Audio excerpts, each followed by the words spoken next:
Good day. Today is Wednesday, 10th September 2025.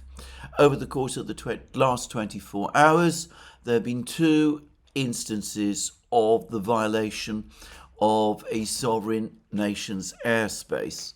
In the first incident, the Israeli authorities conducted an air and missile strike on a residential building in Qatar's capital, Doha, attempting to kill representatives of Hamas.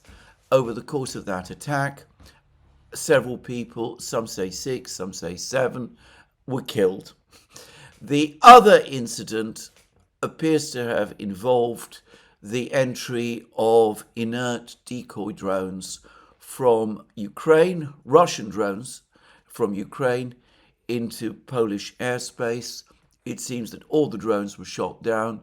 No one was killed, though there has been a small amount of damage to property.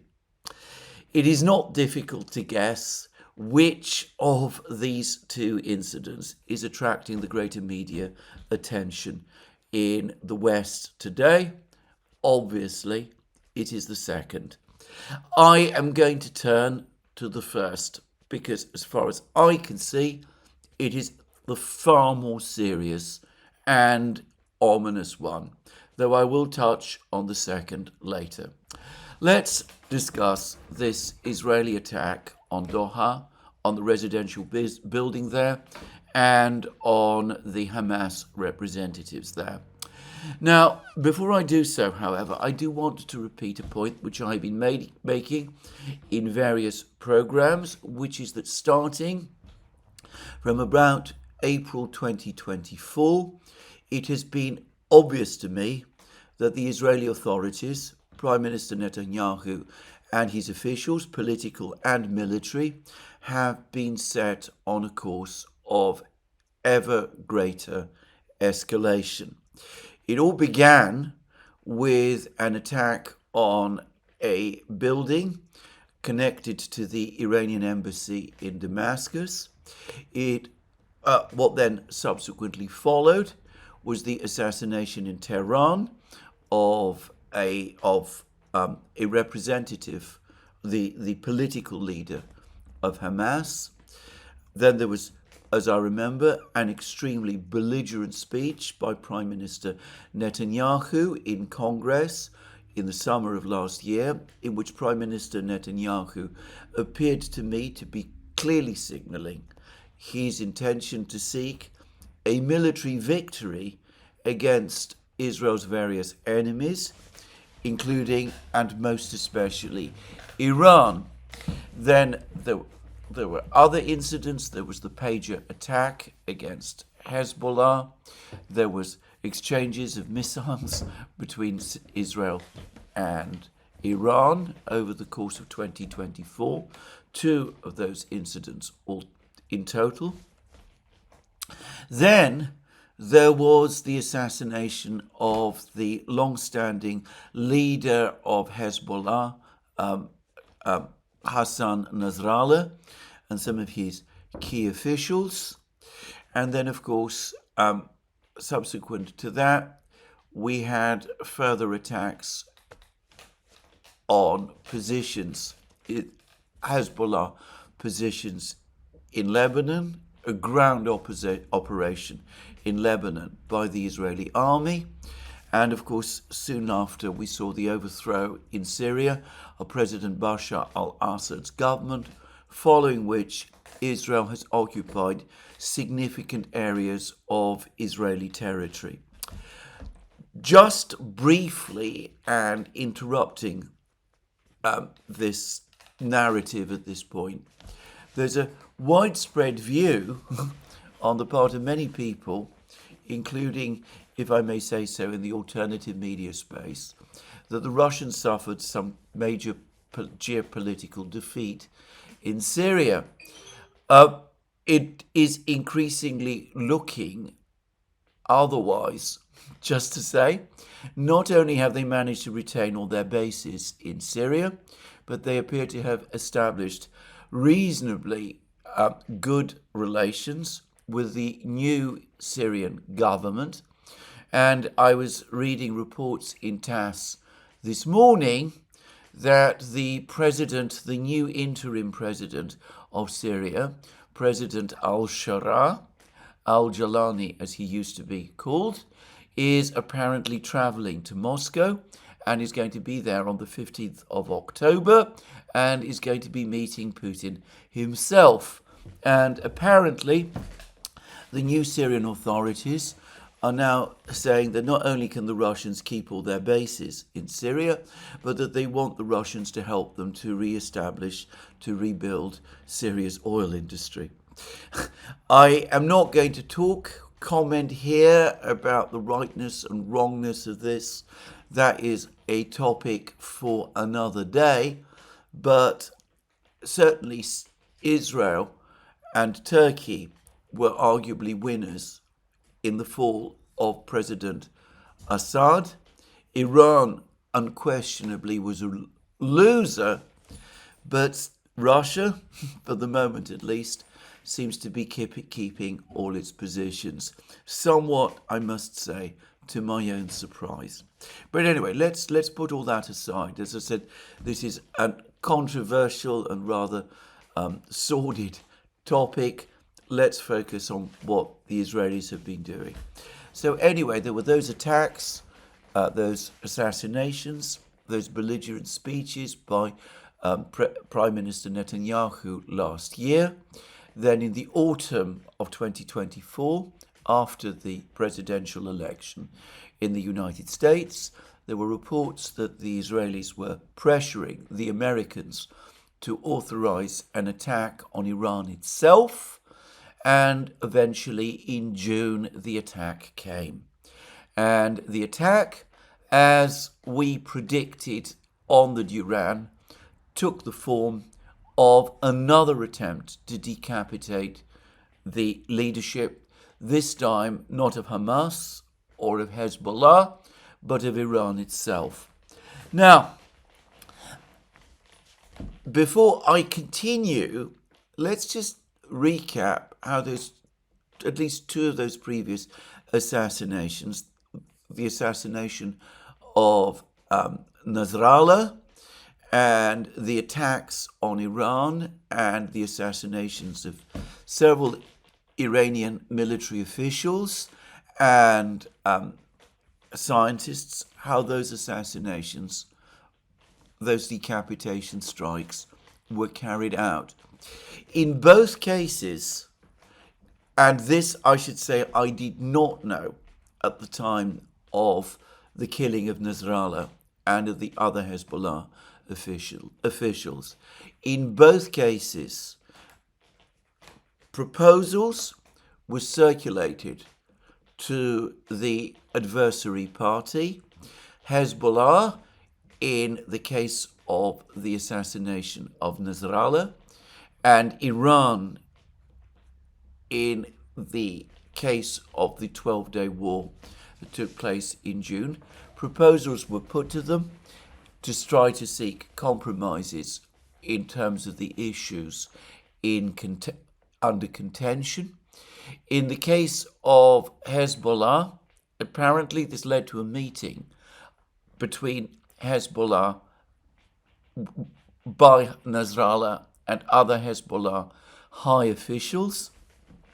The Israelis were monitoring the meeting at which these proposals, which I assume originated with the United States, were being discussed.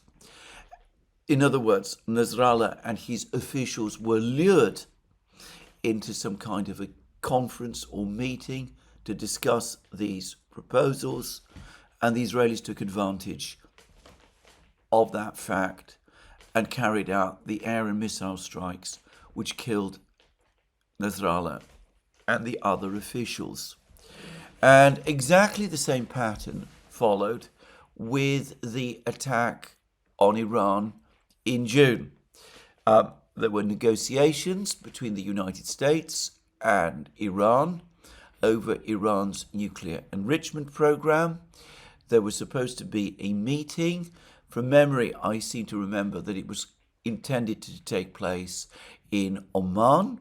there was supposed to be a meeting between the Americans and the Iranians, between Witkoff and Arakchi, to discuss these proposals. The Iranians let themselves be lulled into a false sense of security because of the prospect of this meeting in Oman. I remain baffled by that, given that there were so many articles appearing in the American media basically saying that the Israelis had resolved already to launch their attack on Iran, but it does appear that the Iranians disregarded those articles and did let themselves be lulled. And, well, as we know, the Israelis launched their decapitation strikes. A large number of senior Iranian military officials were killed. An even larger number of Iranian scientists were killed. And though the decapitation strike in the end was unsuccessful, in that the political leadership of Iran survived, and enough of the military leadership also survived to be able to pick themselves together and to return to the conflict. Nonetheless, very significant damage was done. The latest attack in Qatar on the Hamas leadership there, the political leadership of Hamas there, seems to have followed the identical pattern. There were negotiations underway. The Americans were putting forward various ceasefire proposals. Again, Witkoff was instrumental in conducting the negotiations on behalf of the United States and putting forward the proposal. The President of the United States, Donald Trump, on the 7th of September, published on Truth Social comments about the importance and necessity of Hamas accepting the proposals that Witkoff was making, and how Hamas only had a limited amount of time to agree to those proposals and would face the president's wrath if they turned them down. The Hamas officials then apparently gathered to discuss these proposals in the building that was attacked in Doha, in Qatar. The Israelis, who obviously knew a great deal about this meeting, seized the opportunity to conduct the attack in order to assassinate the Hamas leadership. In other words, now, on 3 occasions, the same modus operandi has been used, luring or lulling the adversary either into meetings or into a false sense of security by floating the possibility of negotiations, of agreements, of ceasefires, of such things, and then taking advantage of that fact in order to assassinate their senior leadership, and, by the way, in the case of Hamas, their chief negotiators. Now, the first thing to say about this is that this violates a historic taboo. It is universally the case, for as long as I can remember, in terms of modern history, ancient history, the diplomats, the officials who conduct diplomacy, political leaders when they're in the middle of conducting diplomacy with the other side, are left alone. This has been accepted by the ancient Greeks, by the Romans, in every kind of civilization that I can think of. Luring negotiators or leaders into negotiations in order to kill them is something which throughout history has been considered shocking and appalling And well, I could use much, much stronger words. And of course, there is something else here, because of course this attack took place in Doha. Doha is the capital of Qatar. Qatar is a friend and ally of the United States. It houses a huge American base, the Al Ubaid air base. I believe that it is by some distance the biggest American military base in the Arab world. The Emir of Qatar is apparently, or at least he believes himself to be, or has believed himself to be, a personal friend of the President of the United States, Donald Trump, and he has facilitated, Qatar has facilitated many actions that the United States has taken in the Middle East. The Qataris, for example, played a significant role in the conflicts in Libya in 2011 and in Syria, alongside the United States, to try to overthrow the governments there.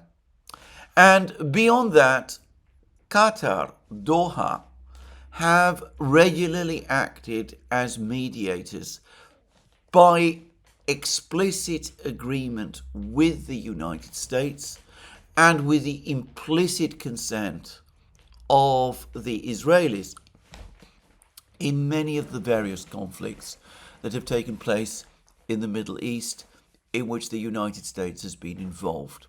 So the US, for example, negotiated with the Taliban in Doha, where the Taliban, during the war in Afghanistan, maintained a representative office. Hamas relocated to Doha from Damascus, by the way, in 2012.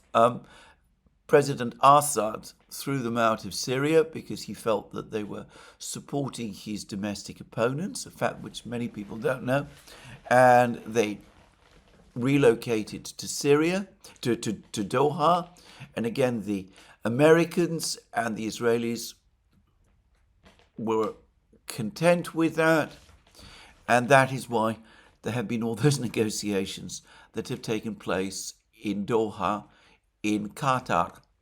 And Qatar has regularly used its good offices as a mediator in order to facilitate negotiations and diplomacy in the Middle East, and has always been accepted in that way.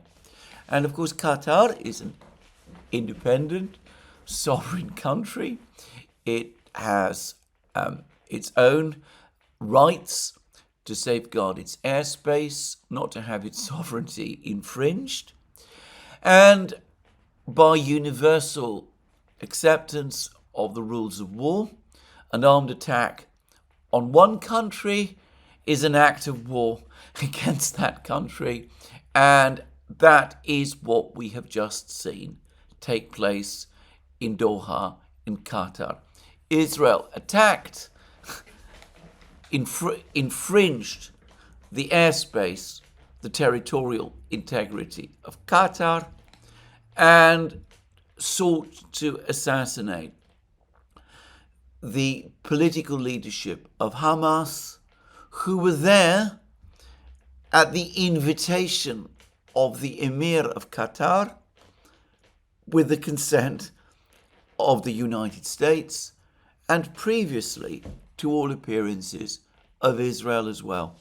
Now, it's again very difficult to just list, to itemize all of the red lines in terms of international law and accepted practice that have been violated here. The Israelis say that this attack was a response to the murder of 6 Israelis in Jerusalem by Arab gunmen. That was, by the way, a horrible atrocity which should be condemned. If events in the Middle East, on the Palestinian territories, were different, no doubt people would be talking about it. The fact that they're not talking about it as much as they once would have done is a reflection of the incredible levels of violence that are taking place on the Palestinian territories and in the Middle East and ultimately in Israel itself. And again, I would repeat once more that if Israel had taken a different course back in October 2023 after the Hamas attack on Israel, if it had sought diplomatic solutions instead of military ones, if it had sought assistance in the UN Security Council against Hamas, well, not only would it probably have got the hostages released in Gaza, and quite possibly Hamas itself proscribed, but if incidents like the one that has just taken place in Jerusalem had happened, world attention would have been fixed on it and it would have been condemned, and the Israelis would have been in a much stronger political position than the one they are now in.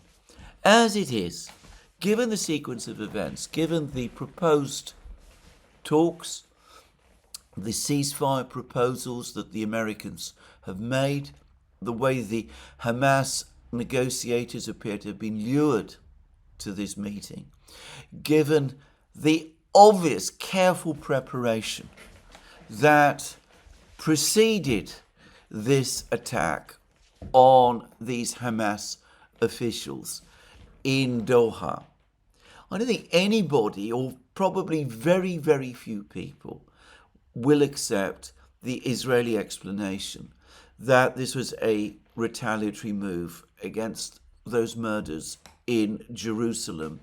And by the way, it would not justify doing what the Israelis have done, even if it did. Just say. But, all right, Israel's committed an act of war. It's committed acts of murder because several people have been killed. Apparently they were mostly bodyguards. Some of them were no doubt members of Hamas. One of them, however, was a Qatari citizen who was a member of the Qatari security forces. He was present at this meeting, and as a result, he was killed. That, straightforwardly, it seems to me, is an act of murder of an innocent man who was in no way connected to any of the current fighting or the various actions that have been taking place in the Middle East, on the Palestinian territories, in Israel, or previously in Jerusalem. So there is simply no justification for this, none in any way. I was reading an article in the Daily Telegraph which said that it was absolutely inevitable, that was the actual word the Daily Telegraph used, inevitable, that this strike on Hamas in this fashion would eventually take place in Qatar. It was suggested that it was completely unrealistic for the Qataris to think that they could accommodate people from Hamas and allow negotiations to take place there without this ultimately inviting some attack from somebody, presumably from the Israelis. Well, as those who are familiar with the history of the Second World War know, there were contacts between the Germans and the Allies in Switzerland during the Second World War. No one that I am aware of has ever suggested that that somehow justified attacks by either side on neutral Switzerland. Again, this is a tawdry excuse or argument to justify what has just been done. Just to say.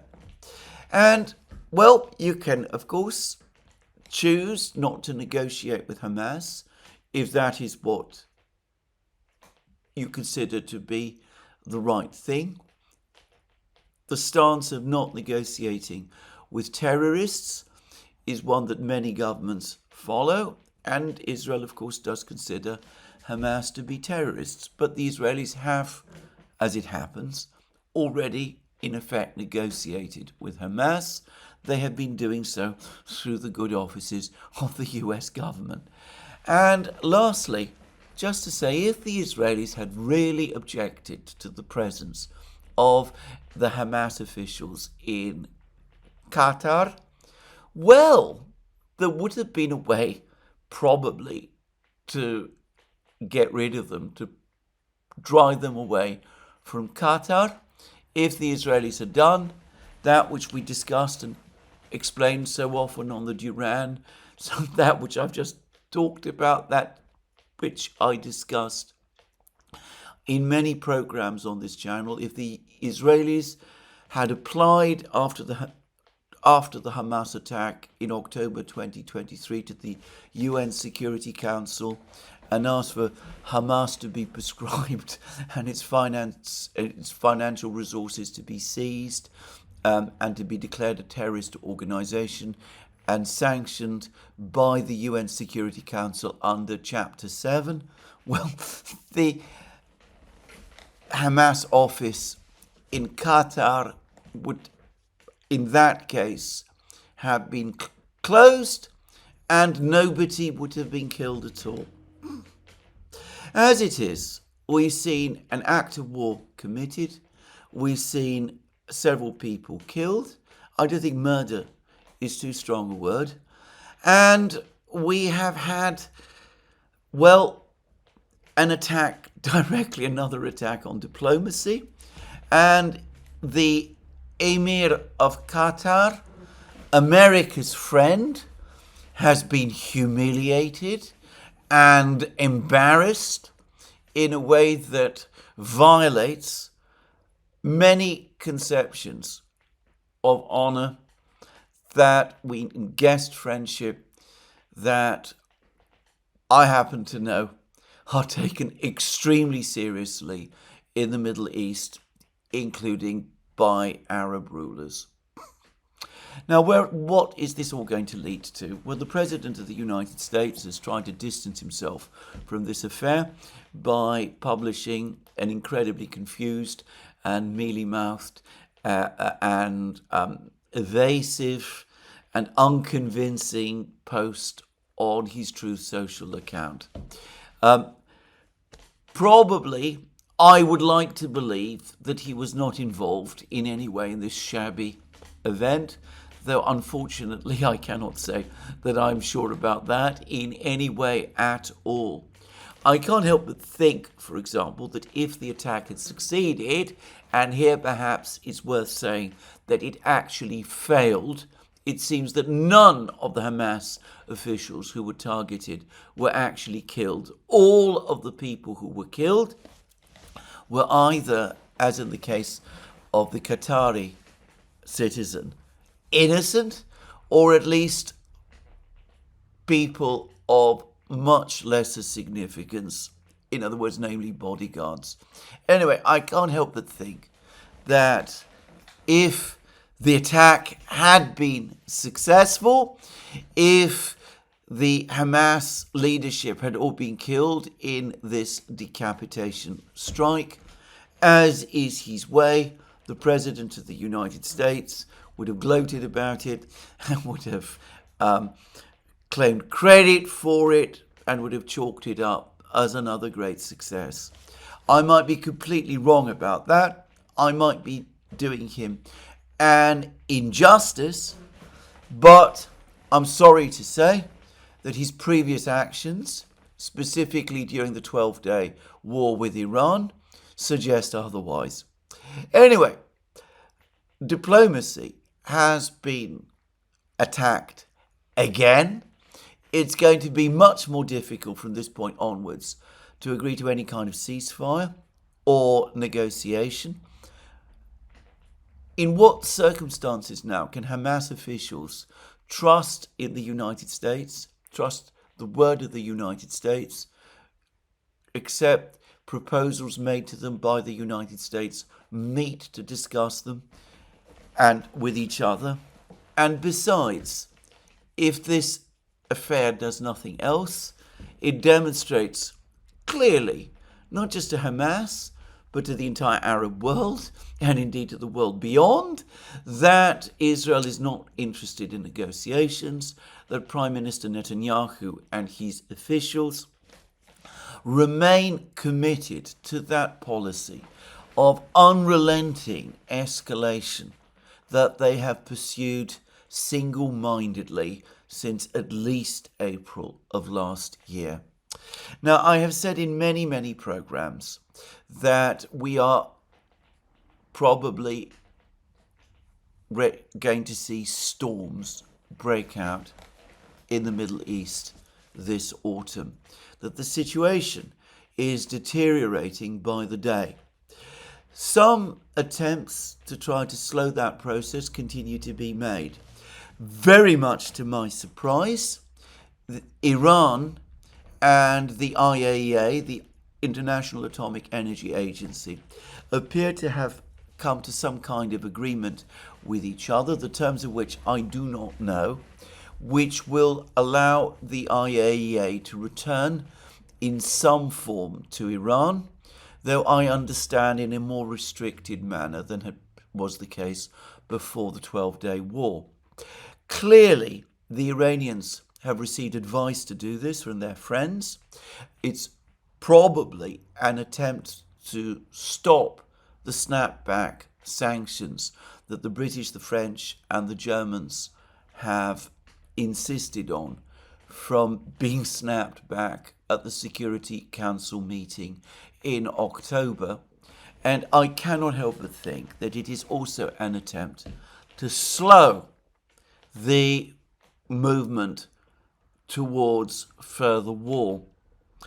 I discussed in some programs recently information that I've received from what I consider to be an impeccable source, that there are Iranian technicians and operators and air defense operators training in Russia on how to use S-300 and S-400 air defense systems, that following the meetings between Larijani and the Iranian defense minister and Putin and Belousov in Moscow back in July, the Russians and the Iranians are working to try to rebuild Iran's air defense system.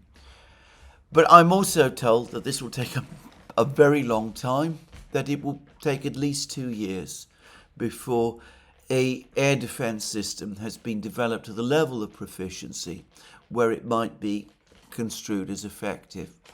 So it looks to me as if some people are probably trying to buy time for Iran, and I'm guessing that this is what this meeting with the IAEA and this agreement with the IAEA was all about. But we see that on the other side, on the Israeli side, the drive to escalate continues and is implacable. Probably another factor that is spurring it on is that there is now increasing talk that at the next General Assembly session by the UN in, well, just days away now, there will be a major push by several of the powers to move forward with an actual Uniting for Peace resolution. And there's even talk that it might insist or propose sending some kind of peacekeeping force to Gaza or something like that. Anyway, the point is that the Israelis remain determined to seek military solutions. They have just signalled that they are going to do so, and they've done this in this extraordinary way. Now, here I have to say this: if you want evidence of who is destabilizing the situation in the Middle East, of who is responsible for the gathering crisis there, for who is choosing a route towards war, well, this attack on Doha, on this complex in Doha, this attack on the whole diplomatic process, I think shows and confirms it conclusively. Prime Minister Netanyahu and his officials. And, well, as to the exact role of the United States, I suspect that there are many different people within the administration who have different views. I read a report in the American media that some US officials were absolutely furious when they heard about what was happening, about the attack on Qatar, that they at least understand the damage that all of this is doing.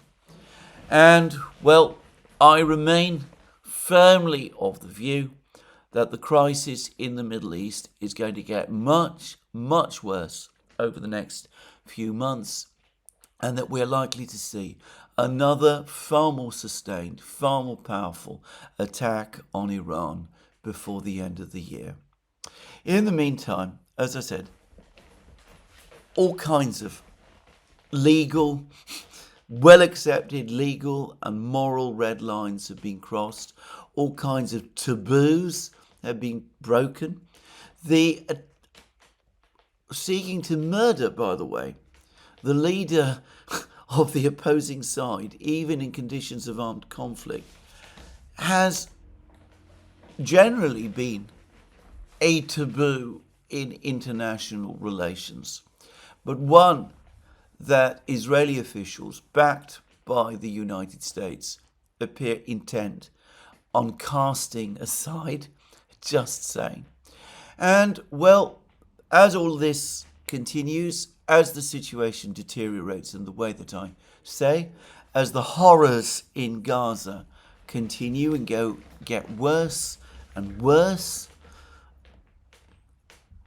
the European leaders, the Western leaders, stand complicit by their own inaction, and, as I discussed at the start of the programme, seem far more interested and concerned and intent in the fact that a number of decoy drones crossed into Poland and did no significant damage there and killed no one than they are about these very, very frightening developments in the Middle East.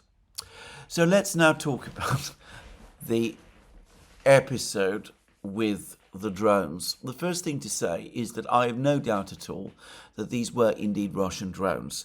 I've seen the wreckage, the footage of the wreckage, and they're easy to identify. They are what are called Gerbera drones, which the Russians manufacture. I know that there's been some stories and claims that this has somehow all been cooked up by the Ukrainians and the Poles, but I don't myself take that very seriously. These do look like definitely Russian drones, and apparently we're talking about a fair number of them. There's various different accounts of the exact number. Initially people said 6, others 7, then it went up to 19. Zelensky, of course, says it's 21, but there was a significant incursion of drones into Poland, and the drones are Russian. Now, I understand that there have been previous incursions by Russian drones into Poland and Romania and other places. So this in itself is not new. It's been suggested that the number of drones involved that have crossed into Poland is much bigger than on previous occasions, and that is also probably true, but the explanation for that is not difficult to find, and I'm going to offer what I think is my own explanation to this whole incident. The first thing to say is that over the course of the last 24 hours, the Russians conducted another one of their big, massive combined drone and missile strikes on Ukraine. The numbers of drones, again, that the Russians launched appear to have been in the multiple hundreds. Missiles were also used. The targets this time were in western Ukraine. Some of them appear to have been located in and around the West Ukrainian city of Lvov, which is not that far from the Polish border, just saying. And, well, as I said, this was a massive attack of that kind, part of this pattern of attacks we have been seeing from the Russians over the last few months. Now, when the Russians launch these attacks, alongside the missiles, the Duran missile, the various missiles that were used, and in this case they appear to have been mostly subsonic Kh-101s launched from Russian strategic bombers. But alongside the missiles, the cruise missiles in this case, the Russians also launch decoys, which are intended to fool Ukrainian defenses. Decoys in the form of cruise missiles. In particular, they've used old Soviet-era cruise missiles with inert warheads, which bear some resemblance to the Kh-101s. And in terms of their drones, the Duran drones, they use these Gerbera drones, which are cheap, easy to fabricate and mass-produced drones with inert warheads and basic guidance systems, but which do bear a superficial resemblance to the Duran drones. And for the record, it has long been my belief, when reading these Ukrainian claims to have shot down hundreds of drones and hundreds of missiles over the course of Russian strikes, well, not hundreds of missiles, but tens of missiles over the course of Russian strikes. What the Ukrainians are mostly hitting, are not the drones, the Duran drones with the warheads and the actual proper real missiles. They're probably mostly hitting the decoys. And that's why the decoys are there. Now, I think this is exactly what happened over the course of this strike. The Russians launched their strike with their cruise missiles, the Kh-101s, and the Duran 2s, and no doubt the Duran 3s as well. But there would have been decoys as well, including the Gerbera decoys for the Duran 2s. And, well, the point about the decoys is that they're not particularly important. They're rather cheap to manufacture. The Russians don't care about them after they've launched them. And these were attacks that took place close to the Polish border. So it is perhaps unsurprising that some of these decoy drones continued on flight. The Ukrainians didn't shoot them down, and they crossed the border into Poland. Some of them crossed the border directly, others apparently reached Poland via Belarus, and apparently the Belarusians actually informed the Poles of the fact that these drones had crossed the border in this way. And I suspect this has happened before, but given the scale of this latest attack, that probably explains why there were more decoy drones involved in this case than on other occasions. And, well, why then has this incident been hyped up in the way that it was? Well, there is, I think, a very simple explanation, which is that this is large numbers of drones from Russian drones crossing into Poland. The Poles, obviously, at this particular time, want to keep Donald Trump's attention fixed on the conflict in Ukraine. There's been more talk of trying to crank up sanctions against Russia. Lots of talk of this kind coming from Europe at this specific point. And the Poles, Prime Minister Tusk of Poland, very much at the forefront of all of this rhetoric. So even though, as I said, these were inert decoy drones which did limited damage, there's pictures, photographs that have appeared of one house that seems to have suffered some damage to its roof. Well, there's all the talk about there was talk about invoking Article 5 of the Washington Treaty in the event NATO officials seem to have realised that this incident didn't justify that, so it was downgraded to discussions under Article 4, which basically amounts to nothing more than discussions. Now, there is perhaps another reason why the Poles have made as much of the incident as they have done. I've said that these were inert decoy drones. They're not Duran drones. They're not the really powerful drones with the heavy warheads, precision guided, and all of that the Russians are now producing in their hundreds and which they're using in quantity. They are cheap, simple drones that superficially resemble the Duran, but are not at all as powerful and as advanced. But nonetheless, despite that fact, it does seem that initially, at least, the Poles were having some trouble shooting them down, because they not only crossed the border, but they crossed the border deep into Poland. The air defense systems in Poland seem to have been disorganized. The air defense missile systems were not activated to shoot down these drones. Fighter jets went into the sky to shoot them down. Apparently, they had some difficulty initially doing so. Incredibly, F-35 fighter jets apparently had to be sent into the sky to chase these things. Eventually, all of them were shot down.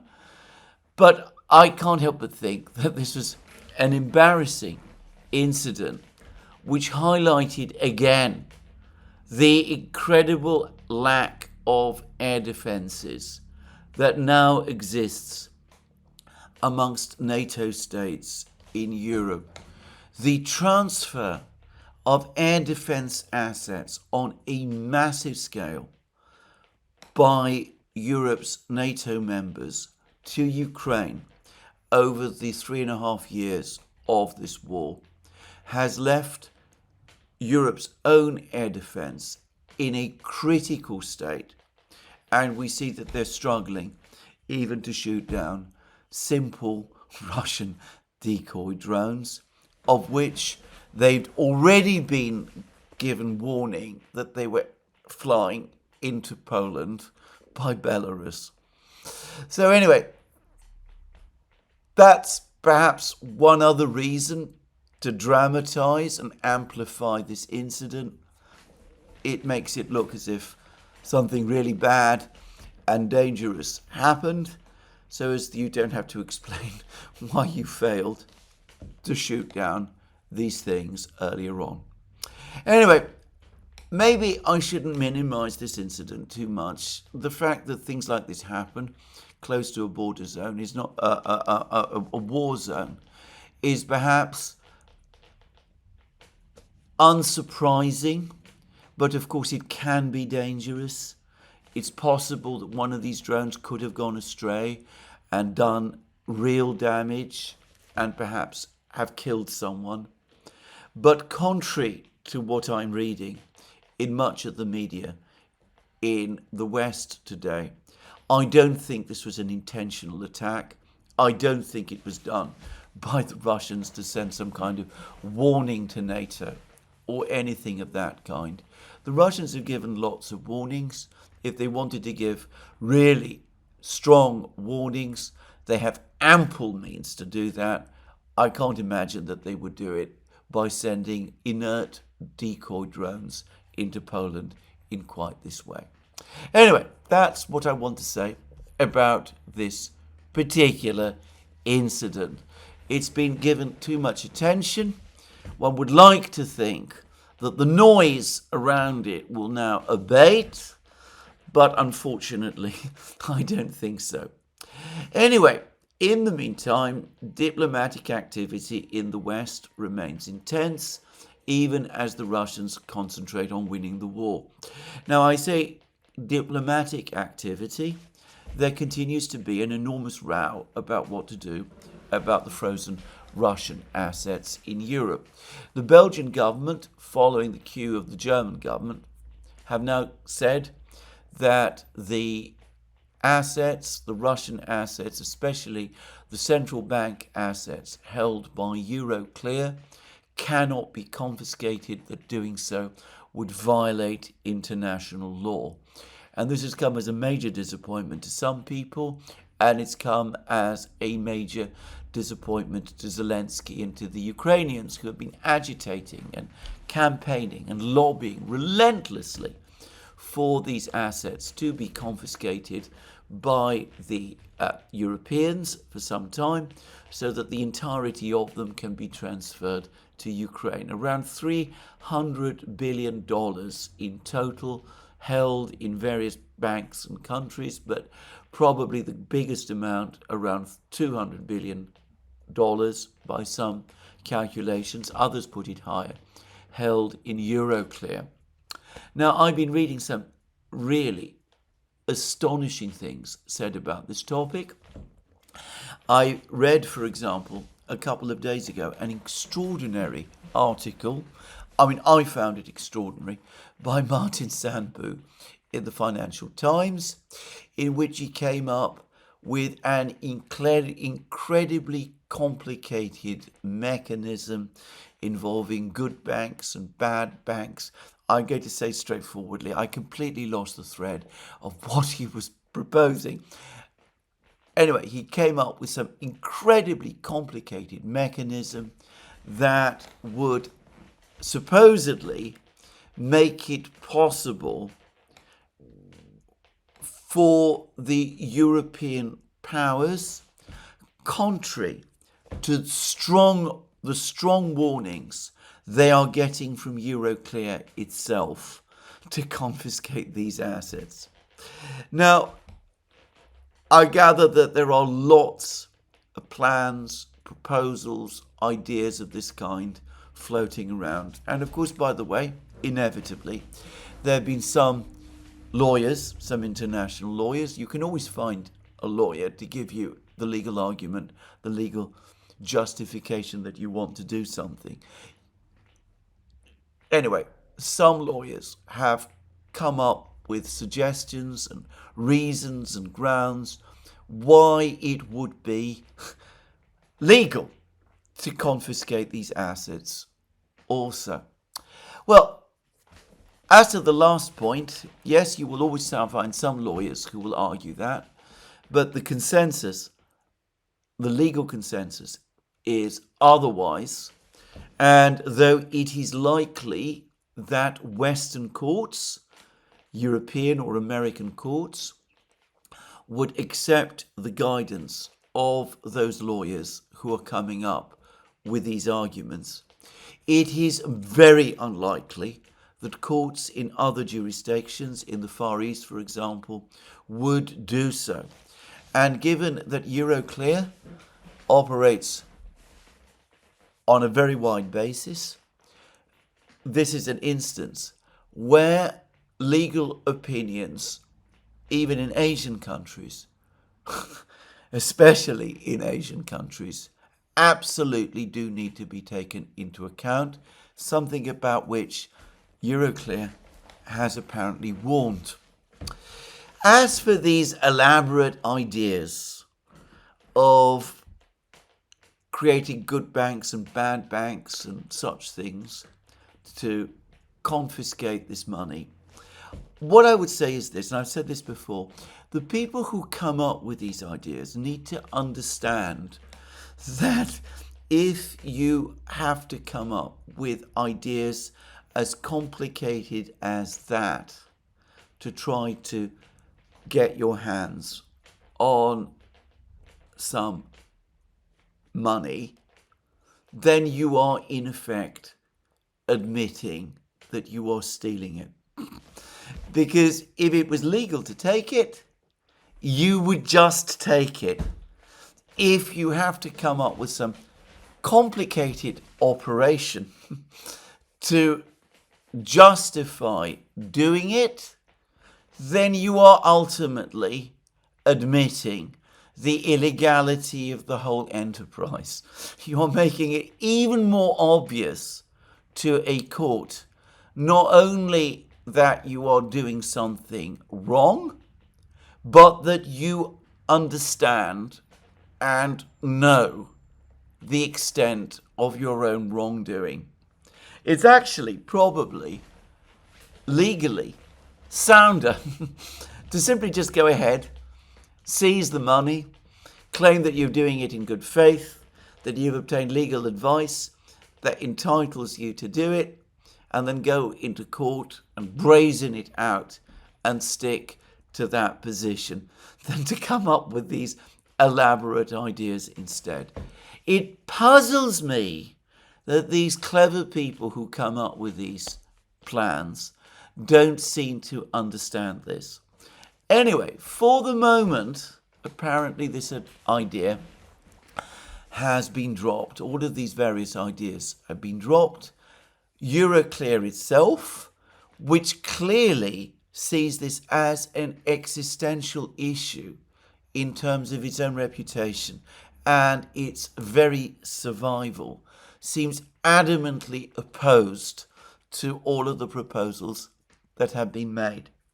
And there have been suggestions that one way round this would be to use money from the various financial instruments, the Russian financial instruments that Euroclear now controls, to use the money, the proceeds of these instruments when they mature, to invest them in more risky undertakings in order to generate more income to give to the Ukrainians.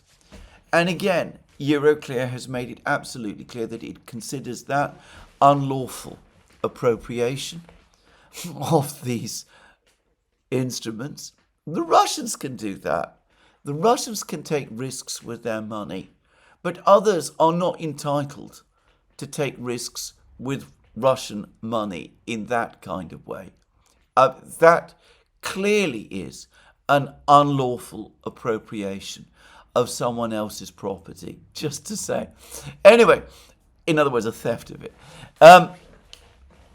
Euroclear has also set its face against this. So there's been a lot of apparently discussion behind the scenes about this issue, and a lot of heart searching and a lot of anger. But it looks again as if, and the governments in Belgium and Germany and to some extent France appear to accept this, it appears that all of this has again come up against a brick wall.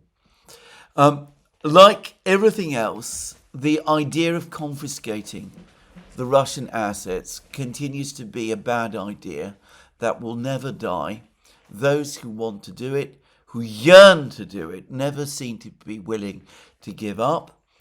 They won't accept the legalities, and they absolutely refuse to take no for an answer.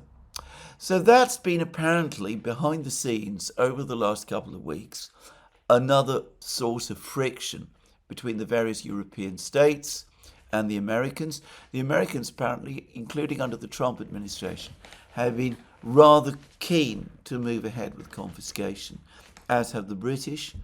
But within Europe, this has been a source of bitter argument and dissension behind the scenes, given that Euroclear's existence and Europe's status as a financial haven are in question. And as I said, this discussion, these arguments that have taken place behind the scenes and have apparently created quite a lot of acrimony, they have again hit a wall. Now, I'm going to just quickly add my own view here, which is a view that follows on points made by my colleague and friend Alex Christoforou that the Europeans have already used so much of what they claim to be the proceeds, the interest of these assets that they claim, and I don't pretend to understand the legalities of this either, they claim that even though they can't touch the principal, they can help themselves to the interest. Anyway, the amount of money they've spent has to be more than the total amount of the interest generated. Either they are covertly dipping their fingers into the principal, the capital, without admitting to this, which is bad, or they are using the interest to borrow, and they are perhaps securing loans against the interest, perhaps doing so through double and triple securities. In other words, using the same money that's been generated as interest as security to buy more than one loan, which is clearly illegal, by the way. Anyway, either they've been doing the one or they've been doing the other, because the numbers simply don't make sense. And if this is indeed what has been going on, then I suspect it adds, in fact, I've no doubt that it adds even more tension to what is apparently an already acrimonious debate that is taking place behind the scenes. Anyway, that is one thing. But it is dwarfed by an entirely separate discussion, which is also underway, which is again the attempt to revive Lindsey Graham's idea of bone-crushing sanctions against the Russians in order to force them to the negotiating table. In other words, to get them to agree to a freeze of the conflict and to the deployment of Western forces in Western Ukraine, NATO forces, in effect, to Western Ukraine. And at the end of this last week and at the start of this week, I said that there were reports that there were going to be meetings between European and American officials to discuss the sanctions, the pressure that would be put on the Russians to basically capitulate on all of these Western demands.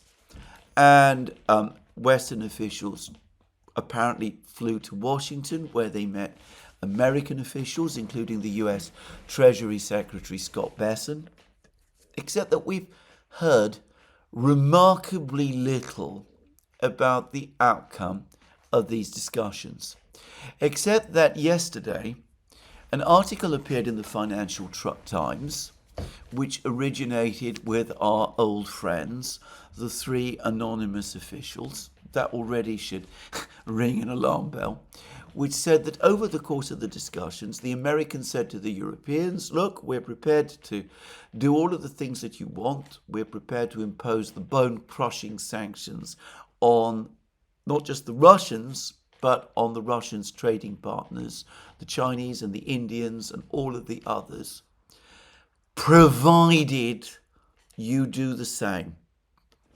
And supposedly, over the course of at least one of these meetings, Donald Trump himself either appeared or phoned in, I'm not clear which, and said to the Europeans, well, this is where you must now act. You must now impose 100% tariffs on India and China, and if you do that, then we will mirror you and do the same. But if you don't, then we won't. We can't be expected to impose those kind of tariffs unless you do. Well, is any of this true? As I said, we have again, these are all based on our old friends, the three anonymous officials. And it's very frustrating when you get articles like this, because it's very difficult to know who these people are and how well informed they really are, and what part of in the discussions they were actually playing and how much they actually know. I'm going to guess that it is probably true. I think that Donald Trump was very upset and very angry by the events that took place last week in China. He was infuriated. He was obviously annoyed by the pictures of Putin, Modi and Xi together. He published a sarcastic comment about it on Truth Social, saying that the United States had lost India and Russia to China, and that he wished them all the best. He also published another Truth Social post in which he spoke about how the Russians, the North Koreans and the Chinese were busy plotting against the United States. He was clearly discomforted and angry about the events that took place in China last week. And if there's one thing that's become clear to me, and I think to everybody, certainly over the last year, but anybody who's followed Trump closely would know that there is a long history of this. Trump does get angry, and when he is angry, he can say and commit himself to all kinds of things. So I can imagine that a still angry Donald Trump, furious because Modi turned up in China and agreed to host Putin in December, and decided that India should continue to buy Russian oil, and in other words defied Trump and the United States. I can very well imagine that an angry Donald Trump came back and said, well, I'm going to get the Europeans to impose all of these tariffs, and that's what I want them to do. And as I said, that he was basically responding to these events emotionally. There are, however, two other possible explanations to this. One explanation is that Donald Trump means exactly what he says, that he is annoyed because Putin has not agreed to freeze the conflict, that he has not agreed to meet Zelensky, that the meeting in Anchorage has produced no results, and that he wants to increase the pressure on Putin and perhaps break the Russian economy, as Lindsey Graham confidently assures him the bone-crushing sanctions will do, and that this is why he wants to impose these bone-crushing sanctions, and he wants the Europeans to do the same. Now, that is possible. Trump is rarely consistent about things, as I've discussed in previous programs. One day he calls Putin crazy. The next day he applauds Putin as Putin comes to meet him along a red carpet that Trump's soldiers have laid out for Putin in Anchorage. So it is entirely possible that we're going through another period of Donald Trump being very angry with Vladimir Putin and deciding that sanctions are indeed the way forward, and trying to push the Europeans into helping the Americans impose them. But there is a third possibility, which is that Trump ultimately does not want to impose these sanctions. That what he is doing, in effect, and what the Americans are doing, is that they're calling the Europeans bluff. The Europeans have been demanding sanctions ever since Donald Trump was inaugurated. They've been giving implicit support to Lindsey Graham and Richard Blumenthal in their demands for bone-crushing sanctions. But, of course, the sanctions that the Europeans have been demanding ultimately are sanctions to be imposed by the United States. And what Trump is saying to them is, look, you want us, the Americans, to impose 100% sanctions on India. In other words, give up imports of Indian oil, which is ultimately, as everybody knows, Russian oil, and cut yourself off from access to India's enormous pharmaceutical industry, which keeps prices of pharmaceutical products in Europe, and by the way, the United States, well, lower than they would otherwise be. And you must also cut yourself off from Chinese rare earths and Chinese made goods, which are absolutely essential for your economy.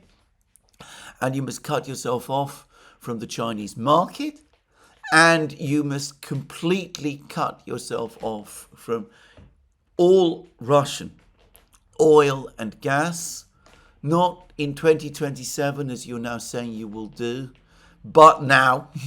In other words, stop buying liquefied natural gas from Russia, stop importing oil through Turk Stream, stop doing any of these things.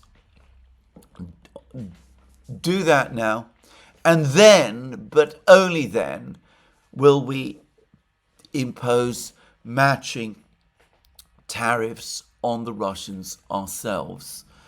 Because really, we can't seriously expect us to do these kind of tariffs, to impose these kind of sanctions on the Russians and their trading partners, if you, on the contrary, continue to import oil and gas from the Russians in the way that you're still doing, trade with the Indians in the way that you're still doing, and continue to trade with the Chinese in the way that you are still doing.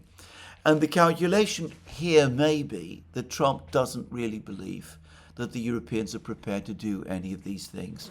And logically, he should be right. Because to be absolutely clear, if this ever were to happen, it would be devastating to the European economy.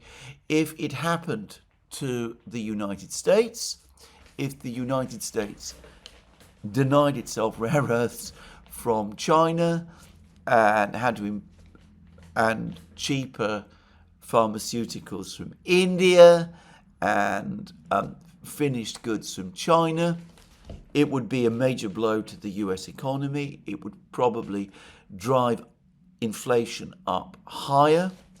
It would intensify the recessionary pressures in the United States, about which there's much to say.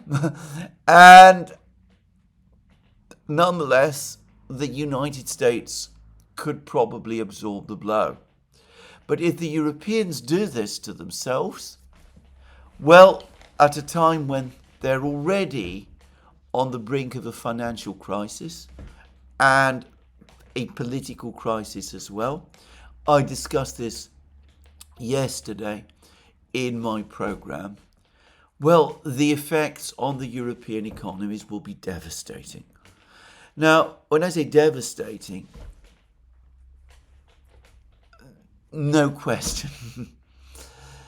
Well, if that is Trump's calculation, that the Europeans will balk on doing any one of these things, then it would be a way for Trump to escape from the pressures that Lindsey Graham and Richard Blumenthal have been imposing on him through the bone-crushing sanctions. And that might explain the logic. And of course there are, as always with Trump, signs that it might indeed be this last explanation, that this is all basically an attempt to call the Europeans bluff.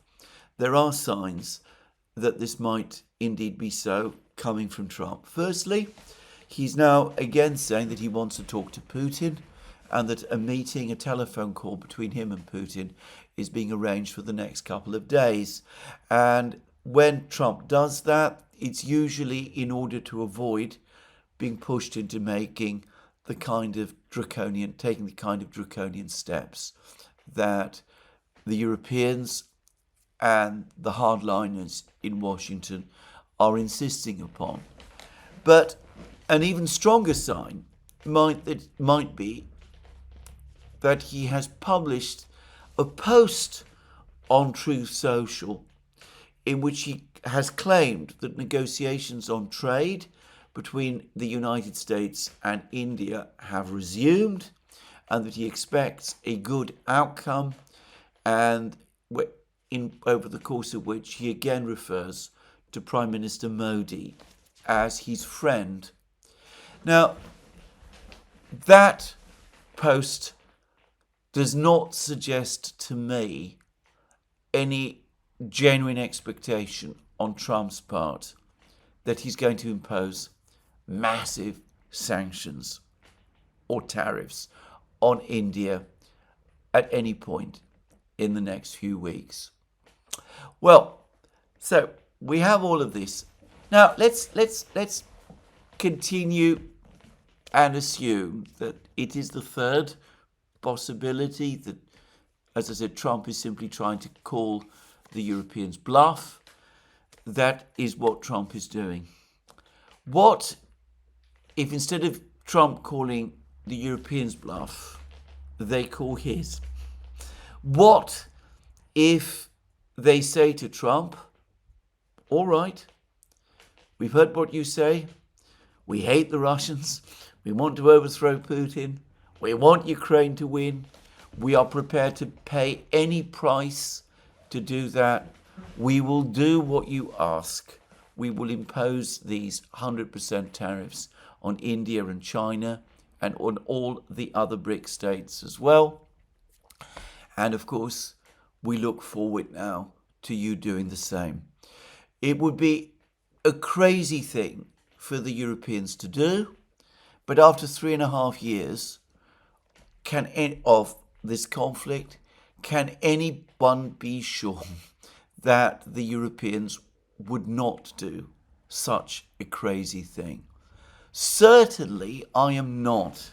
When I listen now to Kaja Kallas, or indeed Ursula von der Leyen and Friedrich Merz, I can't help but feel that there is absolutely nothing that these people will not do in order to fulfill their obsession, which is to try to achieve some kind of regime change in Moscow and a defeat of Russia in Ukraine. If burning the entire European economy is the price, I have to say that there are times when I feel these people would be perfectly happy to pay that price. So it's a dangerous game, and it is a dangerous game that Trump is playing with some of his own friends. Because if we speak, for example, of Hungary and of Viktor Orban, Hungary, under Orban's leadership, has stuck with supplies of Russian oil and gas. When Alex and I were in Hungary last year, it was pointed out to us that the Hungarians have no realistic choice. And the Hungarians have also, as part of their own reindustrialization program, invested very heavily in Chinese motor vehicles. They want to make Hungary a manufacturing hub for Chinese motor vehicles.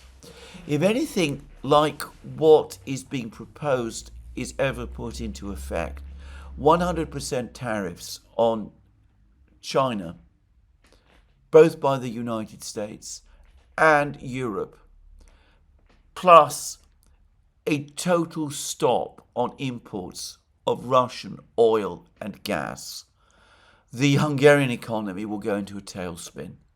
I mean, it will be absolutely devastating for it. Orban perhaps will try to resist this in the European Council. But as we have repeatedly seen, in the final analysis, he's not able to insist on a veto. And in a situation where he has both Trump and the Europeans against him, he might again have to buckle, with catastrophic effects on Hungary and, politically speaking, on himself too. Well, we shall see. Given that Orban is arguably Trump's best friend and ally in Europe, it does perhaps serve as a warning that Trump is talking in this kind of way with the Europeans, whatever his motivations are. How likely he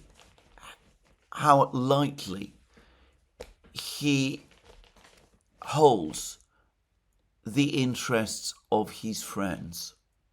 It seems that he's prepared to play with those interests without having much thought to the consequences for them. Well, anyway, the Russians watch and listen and wait on all of these things. But yesterday, further news from the military fronts, and all of them taken together, continue to speak of further Russian advances in Ukraine. It does seem that the reports about the Russians pushing north from Udachne and reaching the Pokrovska mine are probably true.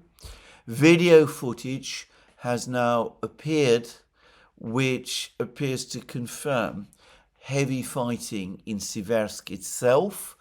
The footage doesn't actually show infantry, but it does show heavy shelling and rocket and missile strikes on a district of northern Siversk, which is consistent with fighting taking place there, and with a storming operation by the Russian army of Siversk being underway. The Russians have made further ground in the Liman area, and there were reports yesterday published by Redovka, but also on various Ukrainian channels, that the Ukrainians are withdrawing from more of Kupiansk, that they're pulling all their troops back from the east bank of the Oskol River. In other words, they're abandoning all of the territory that they control of Kupiansk on the east bank of the Oskol River, and that they're pulling back to the southern outskirts of Kupiansk. And Redovka said that they're doing that preparatory to a final withdrawal from the town. There's also been reports on TASS this morning that the Russians have closed the last escape route, basically, for the Ukrainians from Kupiansk, which suggests again that any retreat from Kupiansk has been left too late. It'll be extremely disorganized and chaotic. The Russians are saying that the Ukrainian forces on the east bank of the Oskol River in Kupiansk numbered around 3,000. That doesn't tell us what the total number of troops that the Ukrainians have in Kupiansk is. It must be higher than that. But as I've discussed in many programs, the Ukrainians don't have the resources to lose even a fraction of that number at this time in the war. And in Pokrovsk and Konstantinovka, there's been more signs of more Russian operations around Konstantinovka. There's been less information about the situation in Pokrovsk today. I did see some reports which, as far as I could see, tended to bear out Redovska's claims that the Ukrainian attacks in the Russian breakthrough area in northeastern Pokrovsk have been unsuccessful. I will return to the topic of all of this in a future program, but this is where I end my program today. Let me remind you again, you can find all our programs on our various platforms, Locals, Rumble and X. You can support our work via Patreon and Subscribestar and by going to our shop, links under this video. Last but not least, if you've liked this video, please remember to tick the like button and to check your subscription to this channel. That's me for today. More from me soon. Have a very good day.